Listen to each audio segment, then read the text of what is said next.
Abonnez-vous sur votre chaîne YouTube Ange Gardien Télévision. Les annonces récentes des laboratoires Moderna et Pfizer-BioNTech renforcent les espoirs d'obtenir prochainement un vaccin, peut-être dès le mois de janvier dans l'Union européenne. Mais les populations accepteront-elles de se faire vacciner? Récemment, plusieurs sondages ont donné la tendance, comme cette étude réalisée le mois dernier par Ipsos auprès de 18 000 adultes âgés entre 16 et 74 ans dans 15 pays. Et c'est en France que la part des vaccino-sceptiques est la plus importante. Seulement une personne interrogée sur deux accepterait de se faire vacciner. Dans les autres pays également fortement touchés par la pandémie, l'engouement autour des vaccins reste modéré. 64% des Américains et des Espagnols y sont favorables, 65% des Italiens, 69% des Allemands. La part des pro-vaccins au Royaume-Uni est plus élevée, elle atteint 79%, jusqu'à 85% en Chine. À noter que ce scepticisme autour des vaccins a grandi par rapport à une étude similaire réalisée 2 mois plus tôt. Quel est le portrait robot des anti-vaccins? Là aussi, une étude de la Fondation Jean Jaurès en France apporte un éclairage intéressant. Les anti-vaccins sont en majorité des femmes jeunes et la volonté de se faire vacciner augmente avec l'âge. Parmi les arguments avancés des anti-vaccins, 63% disent douter de l'efficacité et évoquent un manque de recul alors qu'il faut plusieurs années pour produire un vaccin. 46% disent craindre des effets indésirables, 14% n'en voient pas l'utilité car ils adoptent les gestes barrières et 10% ne se sentent pas à risque. Autre information intéressante de cette étude, les anti-vaccins votent davantage pour des partis d'extrême droite et de la gauche radicale. Sur le podium des pays réfractaires au vaccin, la France est championne du monde. Selon une nouvelle étude Ipsos, 6 Français sur 10 ne souhaitent pas se faire vacciner. Sur le podium, les Russes et les Sud-Africains sont juste derrière les Français. En 3 mois, la méfiance face au vaccin s'est accentuée. En octobre dernier, 54% des Français manifestaient un intérêt, contre 40% aujourd'hui. Je suis contre ce vaccin, je ne me ferai pas vacciner personnellement. Je ne vais pas me précipiter pour me faire vacciner pour le moment, parce qu'on n'a pas assez de recul. On n'est pas rassuré par le fait qu'on ait trouvé un vaccin super vite aussi. Parmi les personnes réfractaires, près de 3/4 redoutent des effets secondaires. Mais ce n'est pas la seule raison. Certains doutent de l'efficacité de l'injection, d'autres estiment qu'ils ne sont pas à risque et donc que le vaccin n'est pas nécessaire. Autre raison invoquée, plus surprenante cette fois, 2% de ceux qui refusent la vaccination expriment un manque de temps. Des raisons qui ne sont pas évoquées en Chine, où une majorité de la population a l'intention de se faire vacciner. 80%, c'est 2 fois plus qu'en France. Le Brésil et le Royaume-Uni complètent le podium des pays les plus favorables au vaccin. Avant le deuxième confinement, 600 personnes par jour passaient un test PCR dans cette salle mise à disposition par la ville de Nantes. Elles sont à peine une centaine aujourd'hui. Ici, on parle peu de la vaccination et lorsque l'on pose la question, c'est plutôt l'indécision qui domine. On sait que les vaccins, ça met du temps à être testé. Là, c'est un peu dans l'urgence. Donc, je n'ai pas encore d'avis. J'aurais préféré que les vaccins sortent de chez l'Institut Pasteur, ça m'aurait un petit peu plus rassuré.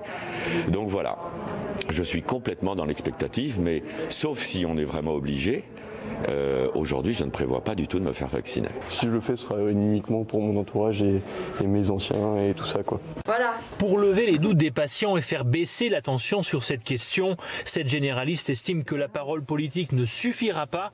Seul le médecin traitant peut apporter la confiance nécessaire. Les patients auront besoin de savoir si dans leur situation c'est indiqué, si pour eux il y a une balance avantage-inconvénient favorable. Et ensuite, on pourra effectivement leur proposer une vaccination seulement. Vous pensez que vous allez ramer un peu pour persuader les gens de l'intérêt de se faire vacciner? Non mais c'est évident. Pour faire le plein d'arguments, les généralistes attendent l'autorisation de mise sur le marché du vaccin qui comportera les indications et contre-indications du produit. Depuis 2 semaines, Joëlle Mauvais ne se pose plus aucune question. Le vaccin, elle l'attend pour sa mère. J'ai perdu mon frère il y a 15 jours, donc... Donc j'imagine que ça renforce encore plus votre motivation à la faire vacciner. Voilà, exactement. Moi, si je pouvais me faire vacciner, je me ferais vacciner aussi. Tu vas avoir des visites, là. Sa mère vit dans cette EHPAD depuis le printemps dernier. Pour elle aussi, ce vaccin est une nécessité. Ah bah oui, je fais. Autant le faire. J'en sais là qui est mort pour en avoir un deuxième. Dans la famille Mirsou aussi, le choix est déjà fait. Celui-là, il est beau. Les enfants ont décidé pour Jeanne, 90 ans, qui a eu le Covid il y a 3 mois. Dès qu'elle sera vaccinée, on sera soulagé et puis on pourra à nouveau revivre normalement. Passer la journée dehors pour aller dans sa maison, pour aller faire la cuisine avec elle. Pour l'instant, dans cette EHPAD de 250 résidents, seules 70 personnes ont donné leur consentement. Ici, le choix n'est pas évident pour tout le monde. Maintenant qu'il y a le vaccin, il faut se faire vacciner. Glacé. Malgré ses conseils, Jacqueline Régnier, 88 ans, ne veut pas du vaccin. T'as de l'appétit? J'en ai parlé avec mes enfants. Moi, j'étais pas d'accord. Ces vaccins-là, on ne sait pas ce que c'est. Qu'est-ce qu'ils ont mis dedans? Certains refusent, d'autres hésitent. Et les équipes médicales tentent de convaincre. Nous comptons vraiment sur cette première phase de vaccination pour qu'ils puissent se rendre compte par eux-mêmes de la façon dont ça se passe, pour qu'ils entendent tout le suivi des événements indésirables et le peu d'effets indésirables qu'on peut avoir. Dans cette EHPAD, demain, 27 résidents devraient être... Il y a ceux qui iront se faire vacciner dès que possible. Je le ferai parce que j'ai 66 ans. Je compte me faire vacciner le plus tôt possible et j'espère que tout le monde en fera de même pour qu'on puisse enfin en sortir. Et les autres qui se montrent plus réticents. On cherche un vaccin à tout prix rapidement, mais c'est pas pour ça qu'il est encore, qui peut être vraiment efficace. Enfin, on n'en sait rien pour l'instant, donc je prendrai pas le risque, ça c'est sûr. Selon ce spécialiste, l'âge serait l'un des facteurs déterminants. Les plus méfiants ont entre 25 et 34 ans. Le manque de pédagogie explique aussi cette défiance. En Allemagne, ça fait déjà plusieurs mois qu'ils anticipent l'arrivée du vaccin en essayant de préparer l'opinion publique, en expliquant. Alors qu'en France, on se préoccupe de la question des vaccins uniquement au moment où ça arrive. Donc ça, c'est largement problématique. L'Agence européenne du médicament mise sur des procédures accélérées pour que des distributions de vaccins anti-Covid débutent, si possible, dès janvier. Ce sont les visages de la contestation contre le vaccin du Covid-19. Une méfiance qui prend racine principalement sur les réseaux sociaux. 1, ce n'est pas un vaccin. 2, on ne sait même pas s'il immunise. 3, on ne sait même pas s'il soigne. 4, ici, Carlo Alberto Brusa, un avocat dont la chaîne YouTube est suivie par plus de 60 000 personnes. Sur Facebook, les groupes contre le vaccin pullulent, avec des titres à l'emporte-pièce. Sur Twitter, sous les hashtags « non au vaccin » et « vaccin assassin », des milliers de tweets qui réfutent son efficacité. On les appelle les anti-vax. Certains flirtent avec les théories complotistes, comme cette star de télé-réalité aux millions d'abonnés. Je vous jure que c'est vrai, renseignez-vous, on n'aura plus de liberté. On va tous être pucés, mais pas une puce comme vous imaginez de chien ou chat qu'on peut retirer, non. Des nanoparticules, ça sera. On ne pourra pas les retirer. Et là... Mais il y a aussi des membres du corps médical. Finalement, la vaccination fait voler ça en éclats, cette vaccination-là, et les obligations vaccinales qui recourent. Et elle le ferait au motif que la vaccination serait altruiste. Et c'est faux, puisque aucun des essais qui sont faits autour de la vaccination ne sont faits pour voir s'il y a une diminution de la transmission. Pas du tout, en fait. Donc ça n'a juste aucun sens. 14% des Français se disent anti-vaccins en général. Le pays de Pasteur est l'un des plus réfractaires au vaccin. Selon une étude de la Fondation Jean Jaurès, sur le nombre de personnes prêtes à se faire vacciner, la France est à la dernière place. En novembre déjà, Emmanuel Macron voulait rassurer les Français.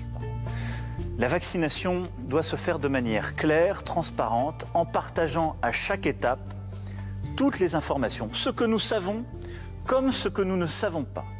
Et je veux aussi être clair, je ne rendrai pas la vaccination obligatoire. Mais les anti-vax ne datent pas d'aujourd'hui. La vaccination est-elle une protection ou peut-elle présenter certains dangers? En France, 5 vaccinations sont obligatoires. Ce sont les vaccinations contre la variole, contre la polio, contre le tétanos, contre la diphtérie et le BCG. Alors Fernand Delarue, en tant que président de la Ligue pour la liberté des vaccinations, vous n'êtes pas d'accord avec ces obligations. Pourquoi? Eh bien, tout d'abord, la France est le seul pays de l'Europe de l'Ouest à connaître 5 obligations. Certains de nos voisins ont 1 ou 2 obligations, mais pas de contraintes. La plupart d'entre eux ont un état sanitaire supérieur au nôtre, sans vaccination. En 1977, les associations militent contre la vaccination obligatoire, jugée dangereuse et liberticide. 30 ans plus tard, en 2009, la campagne de vaccination contre la grippe H1N1 et ses vaccinodromes à la française suscitent des réticences. Non, je ne pense pas que je vais me faire vacciner. Je n'ai pas vraiment confiance au vaccin. Et je ne me suis jamais fait vacciner contre la grippe, donc ça va continuer comme ça. Ouais, je vois pas l'intérêt, j'ai pas d'idée particulière, mais je vois pas pourquoi je serais vacciné en fait.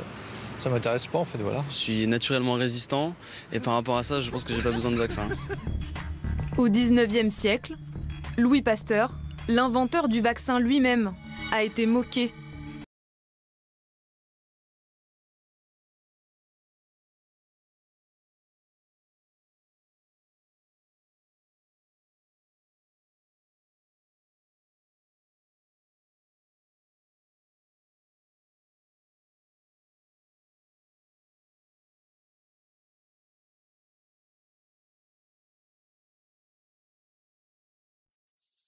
Thank you.